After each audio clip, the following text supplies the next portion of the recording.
بسم اللہ الرحمن الرحیم۔ مسلمانوں کے خلیفہ سوم اور حضور اکرم صلی اللہ علیہ وآلہ وسلم کے جلیل القدر صحابی حضرت عثمان غنی رضی اللہ تعالی عنہ کے نام پر آج بھی مدینہ میں ایک کرنٹ اکاؤنٹ چل رہا ہے۔ اتنا ہی نہیں بلکہ مدینہ کی میونسپلٹی میں آپ کے نام پر باقاعدہ جائیداد رجسٹرڈ ہے اور آج بھی آپ کے نام پر پانی اور بجلی کا بل آتا ہے۔ اس سارے معاملے کا پس منظر کچھ یوں ہے کہ جب مسلمان مکے سے ہجرت کر کے مدینہ پہنچے تو وہاں پانی کی بہت قلت تھی۔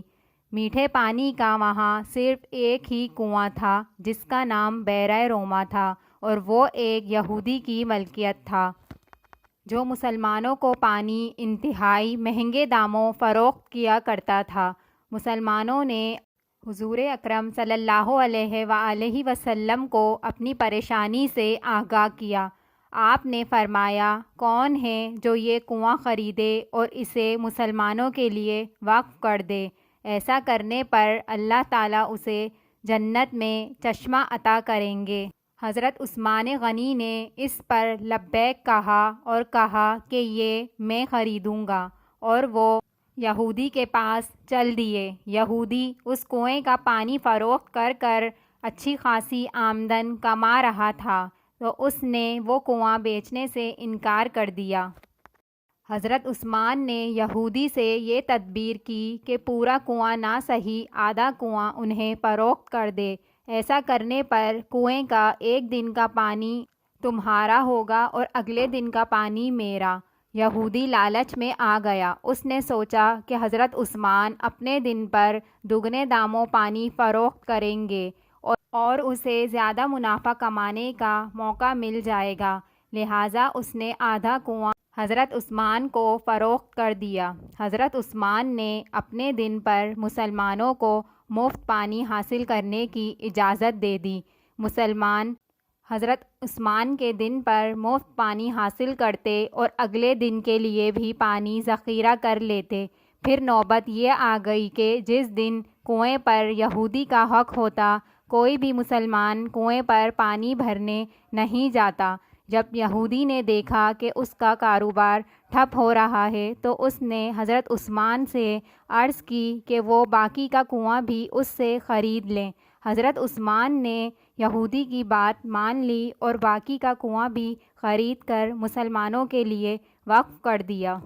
جب ایک اور مالدار شخص کو اس بات کی خبر ہوئی کہ حضرت عثمان نے یہودی سے پانی کا کنواں خرید لیا ہے تو وہ حضرت عثمان کے پاس پہنچا اور اس کنویں کی دگنی قیمت لگا دی۔ حضرت عثمان نے یہودی سے کہا کہ مجھے تمہاری قیمت سے بھی کہیں زیادہ قیمت اس کی مل رہی ہے۔ اس پر یہودی نے کہا، اگر ایسی بات ہے تو میں آپ کو اس کنویں کی 2 گنا 4 گنا قیمت دینے کو تیار ہوں۔ اس پر حضرت عثمان نے کہا کہ مجھے تو اس کنویں کی 10 گنا زیادہ قیمت مل رہی ہے۔ یہودی نے کہا کہ وہ کون ہے جو آپ کو اس کنویں کی 10 گنا قیمت دینے کو تیار ہے؟ حضرت عثمان رضی اللہ تعالی عنہ نے کہا کہ میرا اللہ مجھے ایک نیکی کے بدلے میں 10 گنا اجر دینے کی پیشکش کرتا ہے۔ حضرت عثمان کی خلافت میں کنویں کے ارد گرد کھجوروں کا باغ بن گیا اور پھر وقت گزرنے کے ساتھ آل سعود کے دور میں اس باغ میں کھجوروں کی تعداد 1550 ہو گئی۔ یہ باغ مدینہ میونسپلٹی میں حضرت عثمان کے نام پر رجسٹرڈ ہے۔ سعودی وزارت زراعت کھجوروں کی آمدنی حضرت عثمان کے نام پر بینک میں جمع کرواتے ہیں اور اکاؤنٹ میں اتنی رقم ہو گئی ہے کہ مرکزی علاقے میں ایک وسیع و عریض پلاٹ لیا گیا جہاں فندق عثمان کے نام پر ایک ہوٹل تعمیر کیا جانے لگا۔ اس ہوٹل سے سالانہ 50 ملین ریال آمدنی متوقع ہے، جس کا آدھا حصہ غریبوں مسکینوں کے لیے جمع کیا جاتا ہے اور باقی آدھا حصہ بینک اکاؤنٹ میں حضرت عثمان کے نام پر جمع ہوتا ہے۔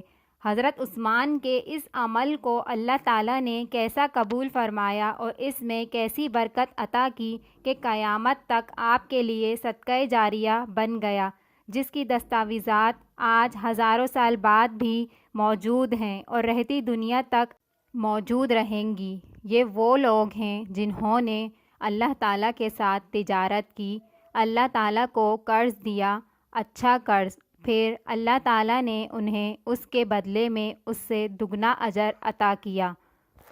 اور یوں اللہ کی ان برگزیدہ ہستیوں نے دنیا اور آخرت میں اپنا بے مثال مقام پیدا کیا۔ سبحان اللہ۔ اگر آپ کو میری ویڈیو اچھی لگی ہو تو لائک اور سبسکرائب کرنا نہ بھولیے گا۔